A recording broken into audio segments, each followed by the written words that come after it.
You're listening to Artistic Finance, Show 95. Today we talk with actor Patrick Oliver Jones about how he has managed finances as an actor. We discuss the actor's equity pension and 401k, the annual limits to Roth IRAs, co-signing loans with your special someone, filing your own taxes, and opening an LLC as an actor and creative. We also talk about Patrick's recent live cabaret show at Green Room 42 in New York City. I couldn't help myself, and I asked if he turned a profit on it. We also find out about one of Patrick's streams of income, which is a fairly unique job over at The Tonight Show with Jimmy Fallon. It's not what you would expect, so be sure to listen for that. A special thank you to my Patreon patrons who are putting their money toward creating this content. These interviews would not happen without your support, so thank you. And without further ado, let's get to the show.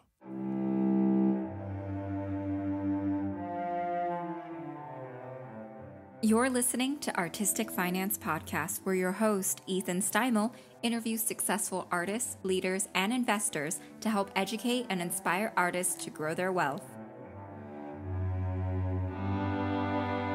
Welcome and thank you for listening. I'm here with actor Patrick Oliver Jones, host of Why I'll Never Make It.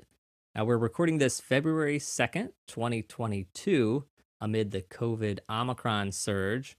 Last night, I saw The Music Man on Broadway with Hugh Jackman and Sutton Foster, and I must say the design was beautiful. It was just perfect. It was exactly what The Music Man should be, and we all expect it to be. There was nothing special, but it was special because of that. So, highly recommend if that's still running when this comes out. If you have listened to all of our episodes up to this point, you already know Patrick, as he has kindly let us rebroadcast an episode of Why I'll Never Make It with guest Rebecca Selko of the Actors Fund. So now, Patrick, let's get to know the New York City-based artist that you are. Can you start off by telling us a little bit about yourself?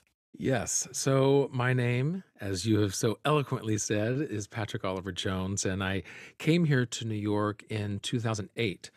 That was a long run of, I'd been in Vegas, I'd been in Orlando, originally from Birmingham, Alabama, so it was bouncing around to a lot of different places as I was performing at Disney World or in a show in Vegas. And since I've been in New York, it's been a lot of regional theaters as well as off-Broadway stuff that I've been able to do. Still have yet to get that Broadway credit, but keep trying.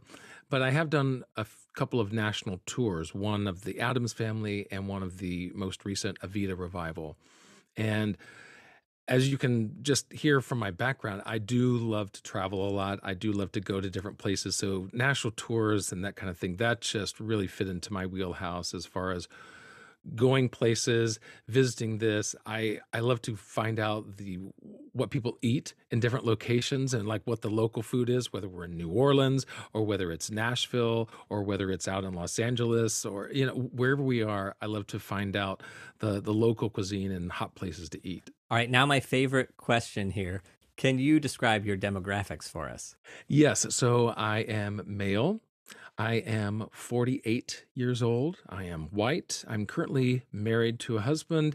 I have a bachelor's degree in journalism, mass communication, originally from Birmingham, Alabama, which is where my alma mater, Samford University, is. And one unique fact about me is that I eat M&Ms, goldfish, any of those smaller food items. I eat them two at a time. I don't know why, but one goes in either side of the mouth, and that's how I eat them. So there's my little unique fact. Okay, do you ever eat half of one? Sometimes I get to the end of the bag and there's three. So then yes, one and one, and then half goes in either side. It's a quirk. But only at the end of the bag. Only at the That's end hilarious. of the bag, right. Okay, so what is a live event that you like to experience as an audience member or is a piece of art that you like? Well, obviously, I'm an actor, so I love the theater, the musical theater especially. That is my bread and butter.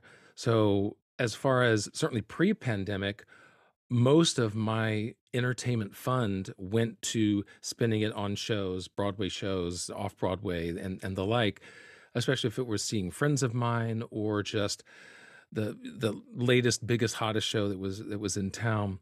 But at the same time, I do like the special little things. For example, one of my favorite was this was during the Christmas holidays, and there's an animated short called The Snowman.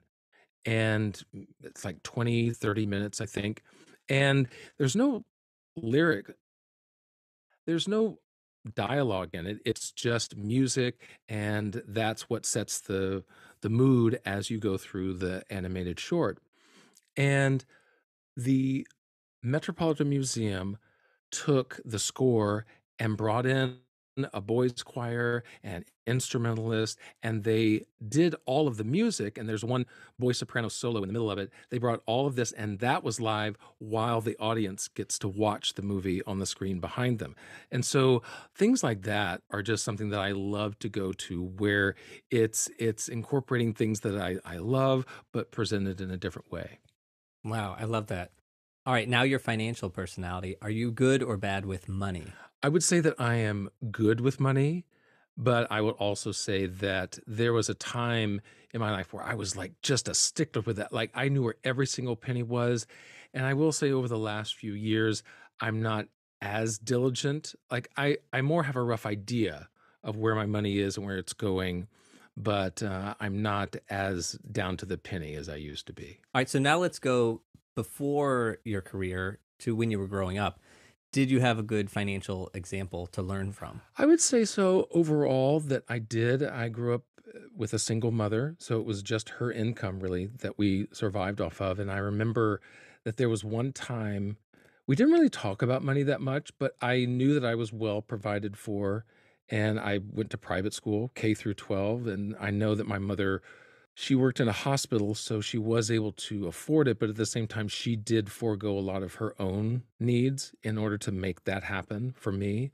So I know that financially we were fine, but we certainly weren't like rolling in it by any means. It was definitely I was comfortable, but by no means did I feel spoiled. I think that that made me appreciate, even without my mother really talking about it so much, it just made me appreciate the sacrifice that she did. And so even in my own life, I want to make sure that my money is going towards things that are worthwhile. And once I have something, really taking care of it. Got it. Got it. So when you started your career, I guess when you got out of college, what did your finances look like at that point? Well, I was I was definitely an actor who was just trying to struggle to get a paycheck. My very first performing job was for $150 a week. So that was back in 1992. And it didn't go up that much over the next few years.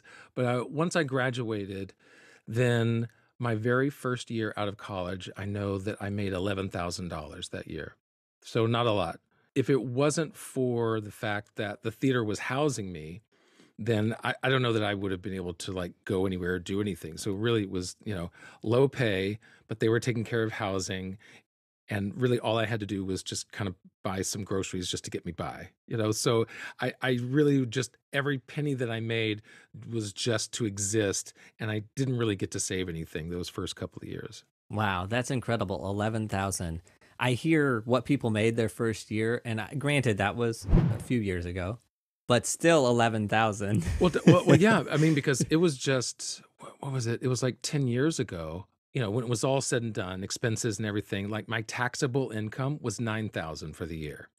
So, I mean, there are just some years where you just, I think that's that paycheck to paycheck kind of mentality where it's like what came in went out just as quickly, and I barely made anything to keep me going. That's lovely to hear that was 10 years ago and not in 2020, which is when I was expecting you to say that. Well, I mean, fortunately, because of unemployment insurance and the pandemic payment, I was actually making more than I thought I was going to. So that really was the only reason why I was able to survive 2020. Now that we're sort of past pandemic, on a daily basis, do you worry or think about money on a daily basis? I wouldn't say that I worry about it, but I'm more at a place now where I do wonder about the kind of job, because at this point, from the national tours and other things that I've done, that I have been able to save money, invest money. So I do have money in the background that just sits there that should I ever need it, I could use it.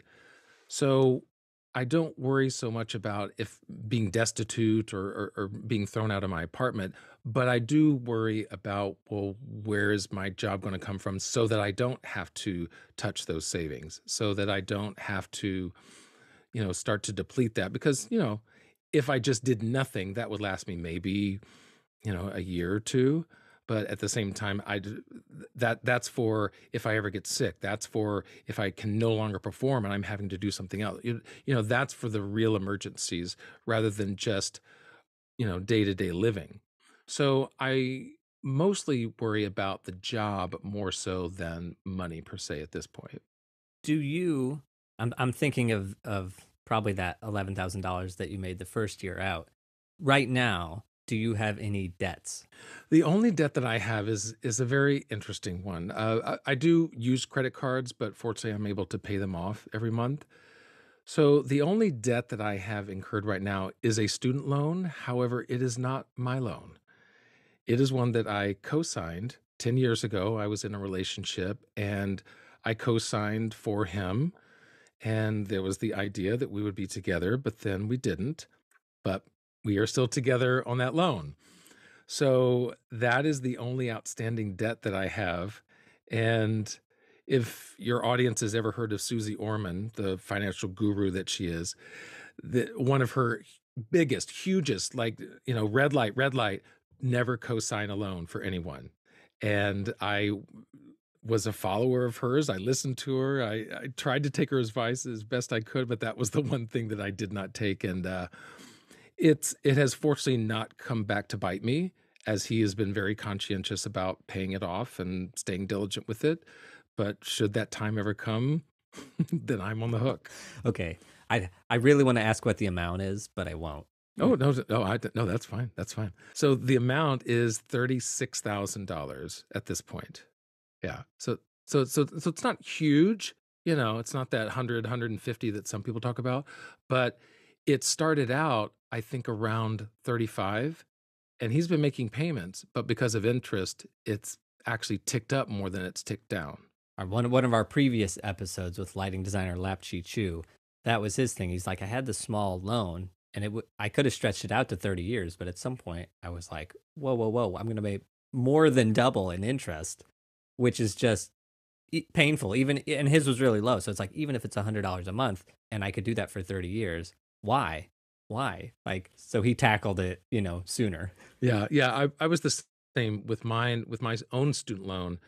That I think it lasted about 6 years. Because of work, thankfully, I was able to get mine done in 6 years. I had done it for 10, but then because of extra payments, I basically paid every 4 weeks rather than every month. And so that gave me an extra payment every year. And so just that little bit, plus I would throw extra money here and there. And so that allowed me to pay it down quicker. Got it.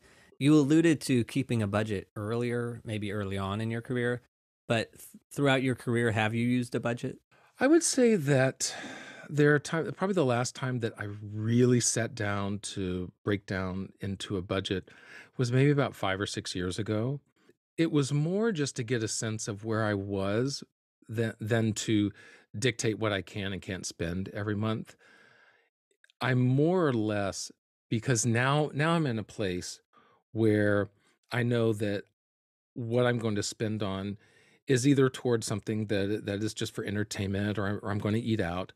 But I also know that I don't go overboard with it. And so it's more or less, I now just have innately within me, I know where the money goes, and I know if I've spent way too much. And if I ever think that I have, then I'll kind of check the balances. I'll see what money's going in. Okay, have my savings, has my bank account, where's it been going in the last? I more just get the overall sense. And if it's remained steady, I'm like, okay, the spending I've been doing, just keep on this path and don't, overspend. But if I see that anything starts to dip, then I'll start to cut back. So it's more just an ebb and flow rather than a penny pinching which is what I used to do. I'm surprised you didn't make a budget after your episode with Rebecca Salco, because she made such a good case for doing that. You're right. You're right. I mean, she gave a great way to look at it. I will say, I think it does go back to what I was just saying, that I now have more of a mentality of a budget rather than an actual crunching the numbers and having it written down. When I will say that when writing it down, that does really help. And I've used programs like Mint or other things online that kind of do the same thing, where I'm able to partition out where my expenses and income is all going and coming.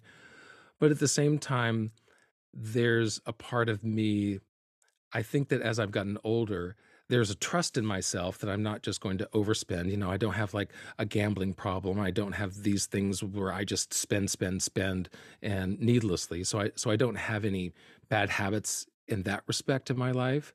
So there is just a trust in myself. But at the same time, I also recognize my own laziness in not wanting to confront and really know the nitty-gritty detail, because then I probably would, stop spending a lot more, and I would worry a lot more. It would, I think, create a lot more maybe anxiety within me. And I think I found a nice equilibrium where I know what's going on, but I don't need to know every single detail. And actually going back to you listening to Suze Orman and knowing not to co-sign the loan. We had Naja Roberts on. Her thing was, hey, family, knowledge is power. No. Applied knowledge is power. And I feel like that's our new thing on this show, is applied knowledge is power. Yeah, because I much the same way, all the people that come onto my podcast, they talk about whether it's mental health issues or actual physical health issues. They give tips on auditions. They talk about being in the audition room. Whatever area of the business or their personal life that they talk about.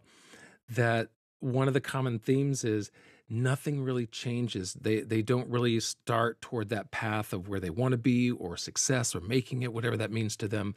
They don't really start on that path until they start to really take the step-by-step approach to get there. Just knowing or dreaming or hoping, these are wonderful things and is a first part to get there. But until you actually start taking the steps, you're just not going to get anywhere. What is the best financial decision that you've ever made? Or what's the best financial thing you've ever done that maybe other people could learn from? For me, I think it was once I discovered investing. I'm certainly not going to tell people what to invest or how to invest, but I think just the idea of starting small, of just doing it, that really laid the foundation, because I've been able to grow my investment since I first started doing it in the early 90s. And I've been able to grow instead. Some months or even some years, I'm not able to contribute that much to it.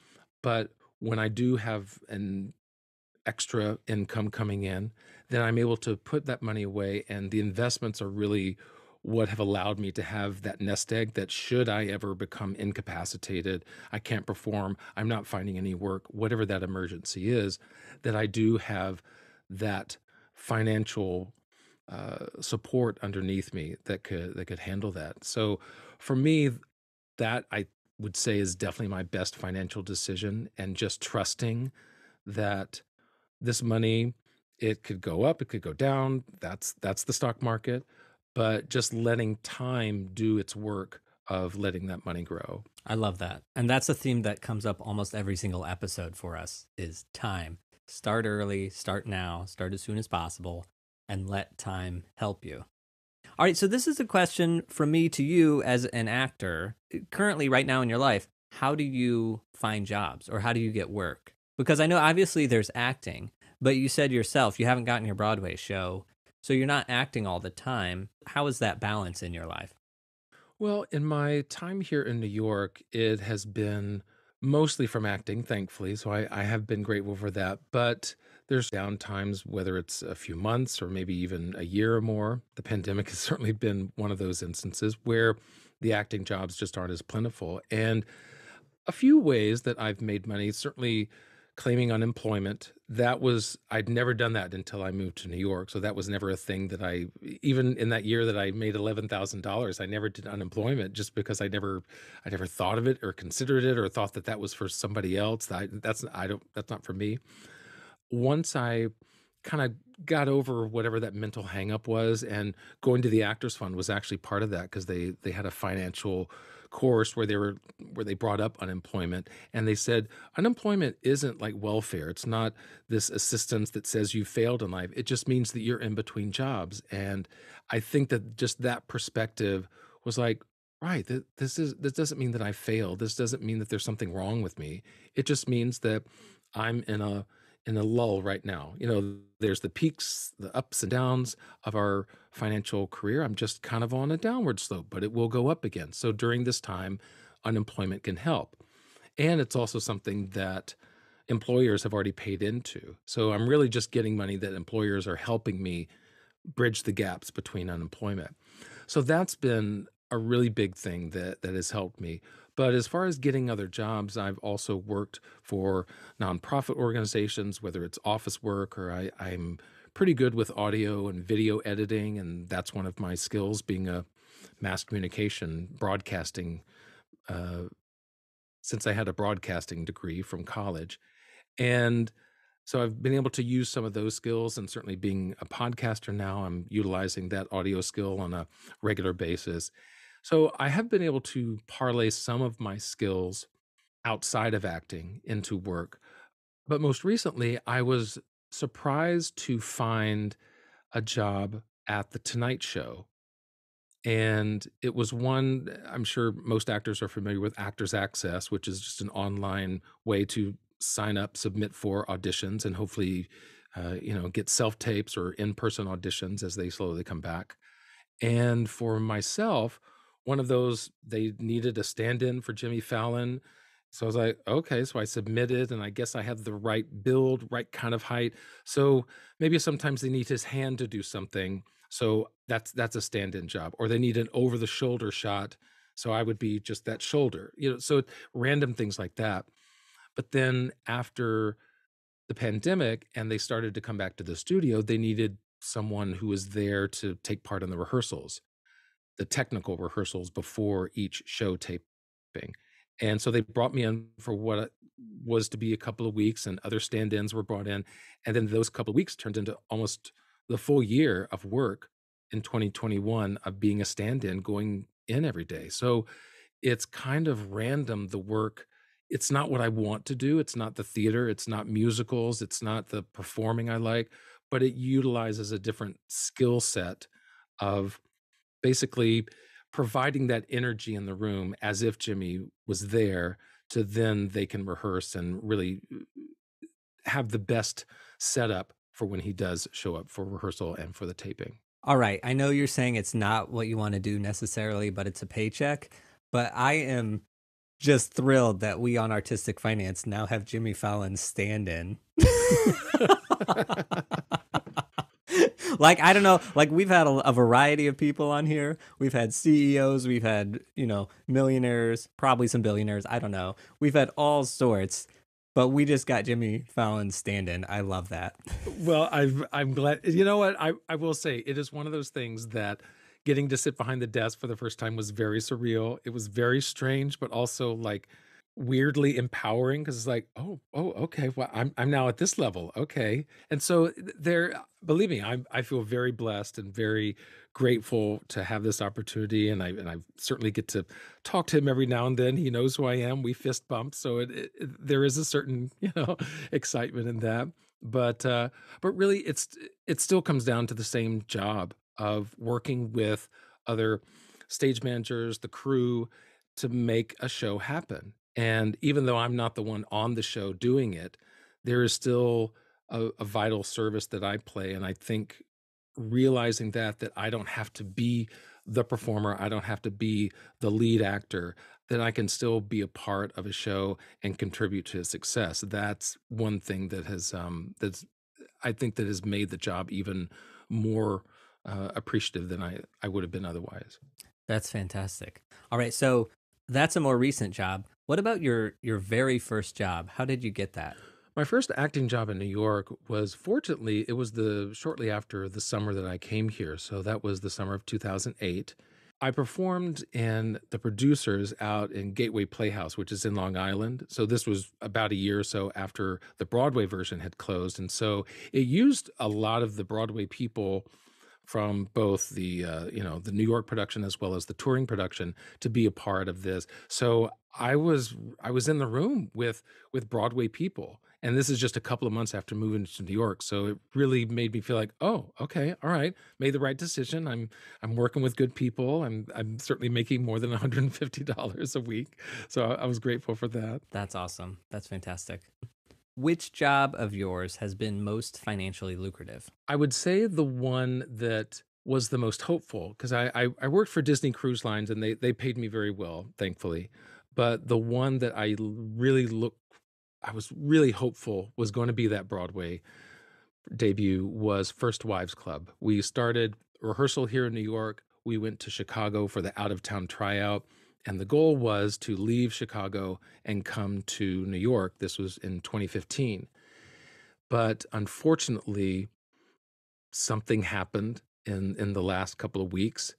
And every equity show, especially a big show like that, has a bond that the producers have to pay into. Should something happens, that means actors will still get paid. And it was the first and only time in my career that I was paid out of the bond for that last week of pay. And so obviously there were some financial troubles. The show did not end up coming to Broadway. And it was kind of devastating because we had a great cast, a great crew. The book was funny. The music, I think, was getting better. They were still working on it. So that was the most financially lucrative, because I think when it was all said and done, I was making a little more than $2,000 a week. So for me, that was like the most money I'd ever made in a week's time. It was more the opportunity of what it represented than the paycheck. Wow, that's awesome. Well, that's a bummer. Sorry to hear that, 7 years later. Right, right. Also interesting about the bond, because that also pays for the loadout and the crew and all that. It pays for everybody. Yeah, it's to cover all the expenses. And so I assume that everyone, not just the actors, that everyone was paid out of that bond in order to, shore up all of their expenses that were still due. Yeah, interesting. The paychecks that you're getting nowadays, are they mostly W-2, mostly 1099? What range do you get there? I would say for the most part, the stand-in job at Tonight Show isn't as full-time as it used to be. Now it's more just on-call day-to-days when they need me. So that's still my main source of income, and that's W-2. And when I'm not doing that, that's kind of what 22 is all about, is now hopefully getting back into theater work again, but at the same time, figuring out what other sources of income there can be.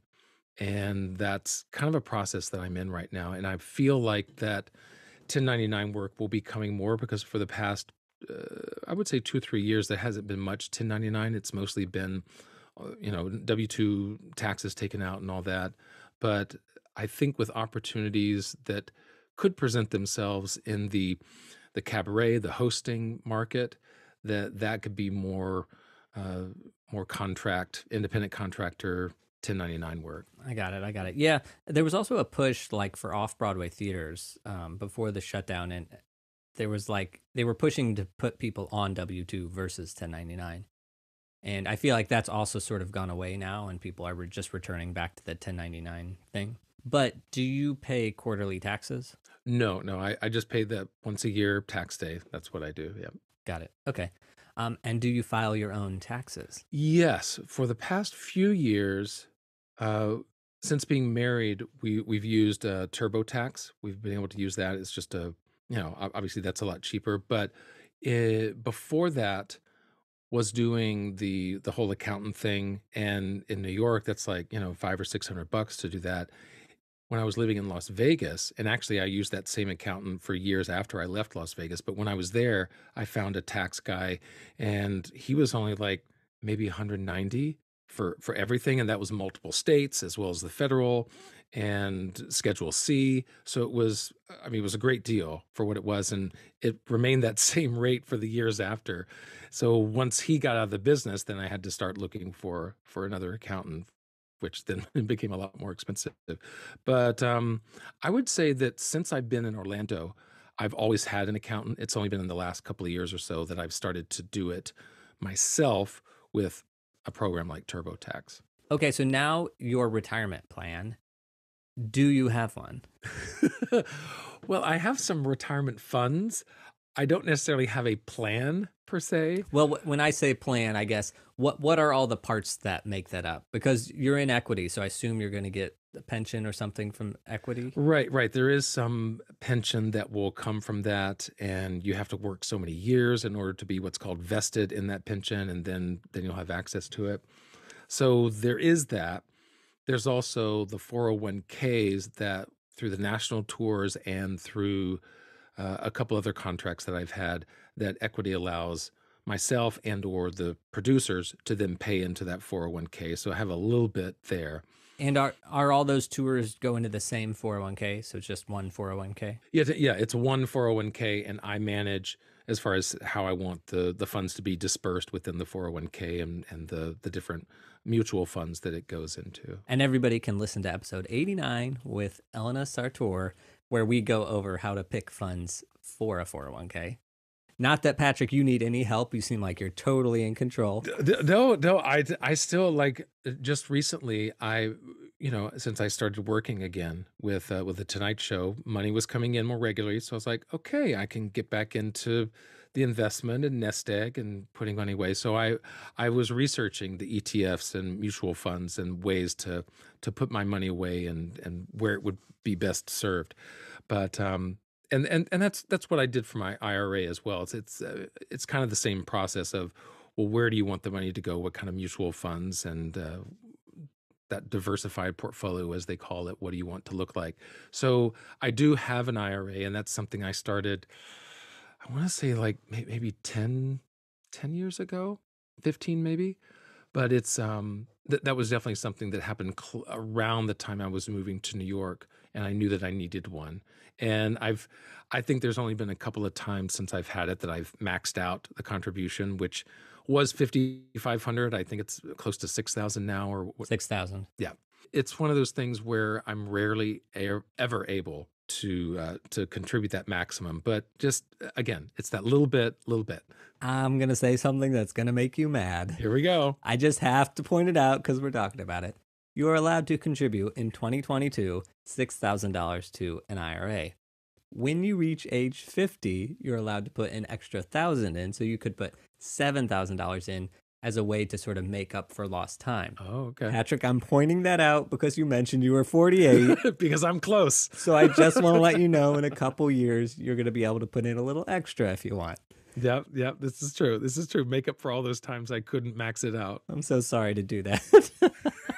Thank you, Ethan. Okay, so wait. The IRA, is it a Roth or is it a traditional? Roth IRA.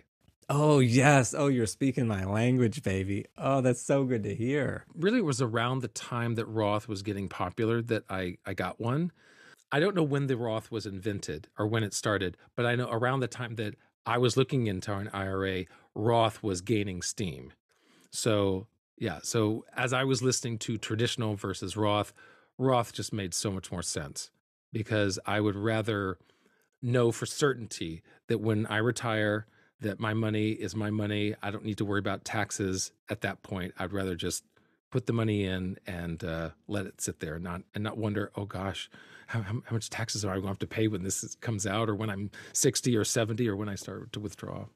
I always think of myself as the Roth IRA generation, but it actually is from 1997, the Taxpayer Relief Act. Okay. All right. So it was just a few years. Yeah, I didn't open one till 10 years after that. Yeah. I was around the same. It was just a few. Yeah. So Roth was still just gaining steam whenever I learned about it. And then I eventually got one myself. All right. So you have the Roth IRA, you have some sort of pension and actor's equity, and you have your 401k. Do you have anything else? And then I just have the investments, the stocks and ETFs that I have personally that are myself that aren't in any kind of taxable fund like that. That's just open, and I invest in that. That's kind of whenever I can. I know that they say you should do the IRA first, 401k, then you should do your own investments. But for whatever reason, I've always gone the opposite direction with that. So I have a bit more savings in the in my own stocks, in my private stocks, than I do in the IRA stocks. Yeah. I think something, I don't know that we hammer this home enough on this show, but the important thing is the consistent saving and the setting it aside, whether it goes in a brokerage, a Roth, a 401k. That part to me is much less important than the fact that you are setting aside something and investing it. This goes back to my Suze Orman days where she has her own plan. So it's like, okay, I see what you did. But I've listened to many, and you're right. The overall mission of savings, of retirement, whatever it is just putting it aside little by little, however much you got, just putting it aside. And the location isn't as important as the act of doing it. I love that. I love that. Okay, new question that I've been asking. Do you give to charity? I do. There are certain charities specifically that I give to. And for the longest time in going to church, I grew up in the church, so tithe was a big part of that. So that 10% is always kind of in the back of my head. And so when I was regularly attending church, that was who I gave to. But there are also nonprofits that mean a lot to me. Only Make Believe is a nonprofit that I worked with. That was one of those jobs that I had, since living in New York. And they do interactive theater to children living in hospitals and care facilities, and do wonderful work with these children. And so for me, that just made sense to give to them. So I give to organizations like that. There's also one that recently my husband and we found in Utah, and I think they're branching out in different cities and maybe even outside of Utah, but it's called Encircle. And it's specifically for high school, college-age youth to have a place, LGBTQ youth, to have a place for them to basically just congregate. It's not, there is some, if they need counseling services, that's a part of it, but it's mostly just to give them a home, a place to feel like they belong, especially if maybe their families or schools aren't accepting them as much as they would like them. It's just a place for them to get that acceptance from others. So it's something that when we were in Utah, actually, we visited one of their homes, and yeah, it was just set up like a 2-story house, and had rooms and, playroom here, kitchen here, and a place to just kind of relax and do different things. They had a couple of offices. So we were able to just see what they do. And it really was just a literal home for these youth that may not have that feeling or acceptance anywhere else. That is a fantastic charity. And I have seen so many stories about LGBTQ in Utah, specifically teens, fairly young teens, but into 20s. And there's some really horrible stories about that youth there, and even into adults. And so I think that's a great charity, totally fantastic one. Yeah, the mental health and suicide rates have really been a troubling statistic there over the last few years. And Encircle is they're just doing what they can to help that. All right, so now a question that you and I actually got into on Instagram. we didn't get into a fight, just a friendly conversation. Right. It was about creatives opening up LLCs. So instead of just working as an individual or a sole proprietor, actually incorporating. You've been in New York City over 15 years as an actor, and in 2021, you opened up an LLC for yourself. Can you explain why you did that? Well, it was that last week in 21. So really 22 is kind of the year of my LLC and whatever it's going to mean for myself. But why I finally took the step really had to do with my own podcast. And I was realizing that I was branching out into many things. I wasn't just an actor going to this theater or that theater. I was starting to branch out and doing other things. I was hosting. I wanted to produce things, which over the years, I've done a little one-act play here or a cabaret there, but I wanted to start producing other things. My podcast was certainly something that was gearing up, and I actually just did my first live event that my LLC produced as part of my podcast. So I'm starting to branch out beyond just an actor, and it felt like I needed, I guess, the name, the cachet of having a business, an LLC proper behind me. And so that's why I decided to, because I love alliteration, I decided to bring my performance, podcasting, and producing all under one umbrella.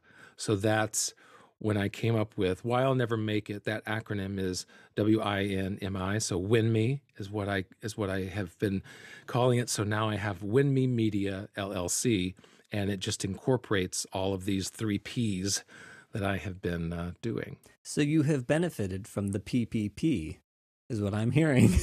In that. Right? Finally, someone did, right? That'll be a dated reference, hopefully, in a year or two. Hopefully, yes.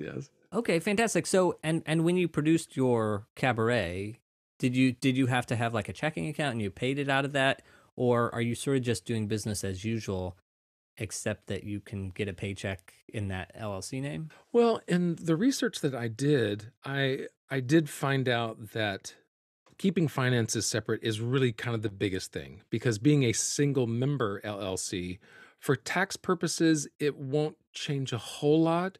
It just gives more credence and I guess more of a legalized way of deducting and declaring expenses and that kind of thing.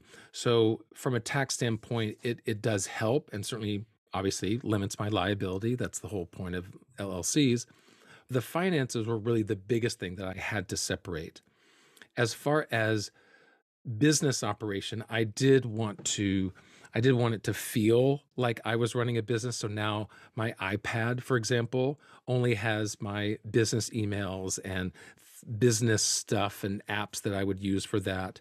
And then my phone kind of bridges the gap, but it's mostly personal. And then my computer is able to kind of bridge the gap, because I'm going to have to be doing a lot of stuff on my computer for both personal as well as professional.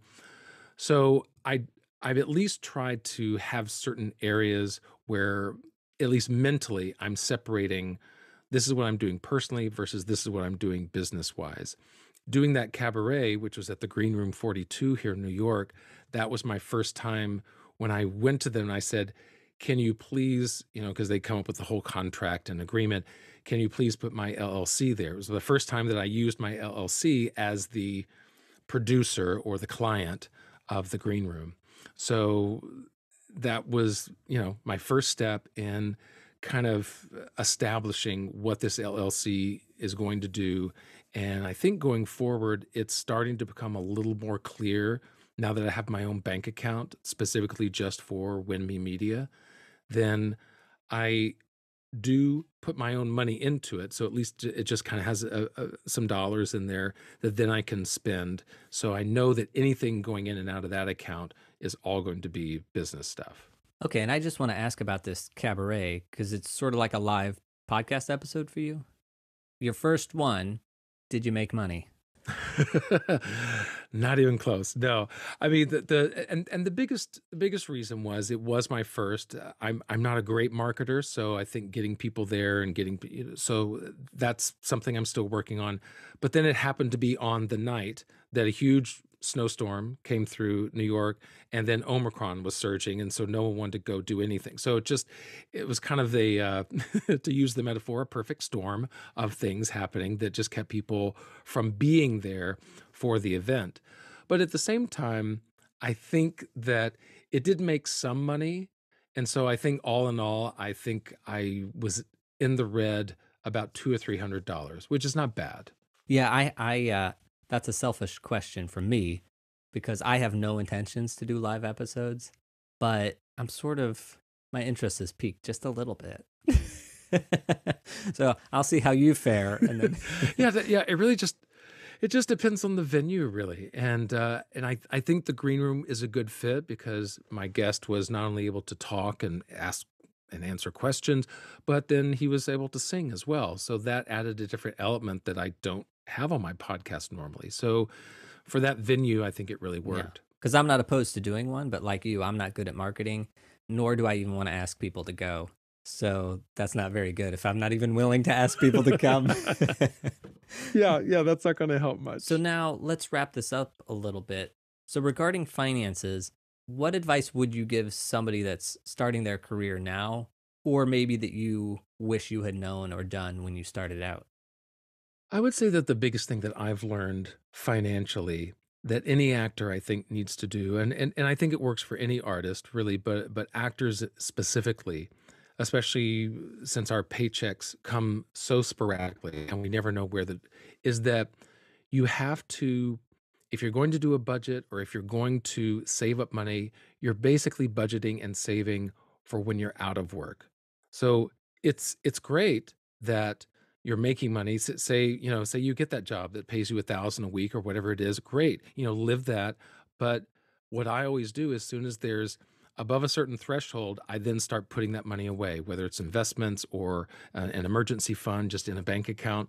I put it away somewhere because that job is really just helping me get through when I don't have a job. And I think if actors can start to recognize that, then instead of going from 1,000 a week to 200 a week unemployment, back to 1,500 down to 150, instead of these ups and downs, I'm able to live off, 600 or 700 a week, kind of in there. And then when I don't have income, then my savings is then kind of still keeping me afloat at kind of the same level. And it's really just a matter of maintaining a balance. I would rather not go up and down that much financially. I'd rather find an equilibrium. So for each person, that equilibrium is going to be at a different point. So it's a matter of finding that and figuring out ways to stay at it, even when you aren't working. Is there a book or resource that you can recommend that has helped you with finances or the business side of your career? I would say over the years, I mentioned Suze Orman before. So there's people like that that are out there. Clark Howard is another one that whenever I lived in Orlando, I listened to him a lot on the radio. So there are those people. Dave Ramsey, you've talked about his precepts and the things that he teaches as well. So I think there are these financial people out there that you can listen to. And I would say that my foundation probably has come from them. But over the years, like for my LLC, I had to go to some place completely different. And it's more or less finding the resources that are reliable and trustworthy to get the right answers. Like for my LLC, I went to places that were very trustworthy to figure out what is step one, what is step two, what do I need to consider? And then in researching bank accounts, for example, NerdWallet, these kind of places that are out there specifically for people who may not know where to go. NerdWallet and those kind of resources have so many different lists of things like, hey, if you need a business checking account, here's our top recommendations, those kind of things. Nice. If there are artists, well, let's say actors, if there's actors listening right now to you and they're thinking, Patrick, he's got it together with his finances, and they're maybe thinking to themselves of why they'll never make it, at least with their finances, is there any advice or encouragement that you can give to them? I know, because acting it's such a fickle job because our income, unfortunately, is often so based upon what other people think we're ready for, or is it this person or that person? No, I'll hire this person. So then we don't get a job because they went with someone else. I think the mental game, even more than the financial game, the mental part of it is so important. And I think once I wrapped my head around and was in a better mental space, then looking for work, auditioning, the finances, relationships, everything else that's kind of outside the periphery of the actual acting started to kind of fall in line as well, because my mental space was just better, and I was better able to handle that quote unquote rejection of not getting a job or not feeling worthy of being an actor. And because this isn't just sitting in an office and did I get the right figures because I'm an accountant, did I do it right? No, this is, I'm giving of myself and I'm doing something. It's very personal and very emotional and coming from within me. and they didn't want it for their show. You know, that's a different kind of a mentality, a different way of thinking and presenting yourself. So if someone can start to figure out what it is that makes them valuable, what it is that gives them worth outside of just being an actor, then I think everything else can start to fall in line, and there won't be as much anxiety or pressure to get that job, to get that money, to make sure you're doing this or that. I love it. I love it. All right, last thing. Where can people connect with you? Yeah, I mean, people can find me. My best place is on Instagram. That's what I use both personally and for my podcast. So on Instagram is POJNYC. And then the podcast is WinMe, WINMI, WinMe Podcast. And actually, WinMe Podcast is where you can find me anywhere on social. I've basically tagged that as my handle and username for, any social media. So you can find me on Instagram. But yeah, whyillnevermakeit.com is the website where you can find that. And as far as live events, I'm certainly hoping. I've been in contact with Green Room. We've done one.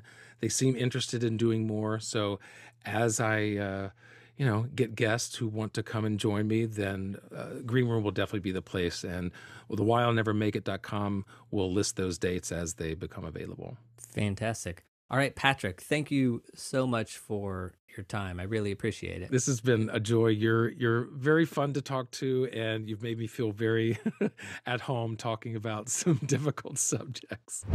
That's it for this week's episode.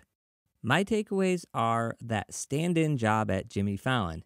It just never crossed my mind that can really be a full-time gig. I mean, I knew that it could, but now I've actually met somebody who really has that job as their livelihood. Save consistently and early. We glossed over it, but if you don't have a Roth IRA yet, or if you aren't setting aside part of each paycheck, stop listening to this and figure out how to start today. Patrick mentioned he rarely is able to max out the Roth IRA annual limit of $6,000, but he still does what he can. My final takeaway is that Patrick is organized. There's no drama with his finances. He files his own taxes using TurboTax, and that's with having an LLC. Yes, he has all the 1099s and W-2s, but he's able to do it, which means that you can do it too. You already have to save your receipts and be organized, so why not also do your own taxes? If you enjoyed this episode, I have 3 favors to ask of you. The first one being, if you are on LinkedIn, please find the post that I'll make for this episode and put any feedback about the show. That's the best place to connect with me.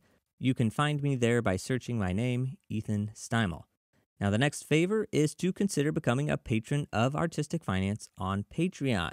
It will help keep this programming coming, and in return, you will be able to access the outtakes from today's show. Today's outtakes consist of Patrick talking about his very first jobs in high school. As a patron, you'll also be able to access outtakes from every previous episode, and you'll get a private podcast feed and early releases of episodes. You can join up at patreon.com/artisticfinance. That's the best way to support me. The third and final way is to pay our optional fee for listening, and that fee is to tell somebody about this show. My latest suggestion on how you can tell people is to do it as you cross the street. Specifically, in New York, this is easy to do. You walk, and inevitably a biker or taxi cab will try to run you over. And when they do, you strike a pose, shake your fist at them, and say, "Hey, I'm walking here, and you should be listening to the Artistic Finance Podcast. Now get out of here." You could also say, "If you're not investing, you're dying."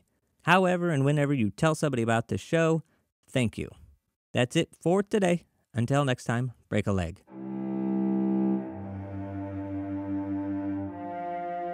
Thank you for listening to Artistic Finance. Make sure to subscribe. To access our show notes, transcripts, or resources, go to artisticfinance.com.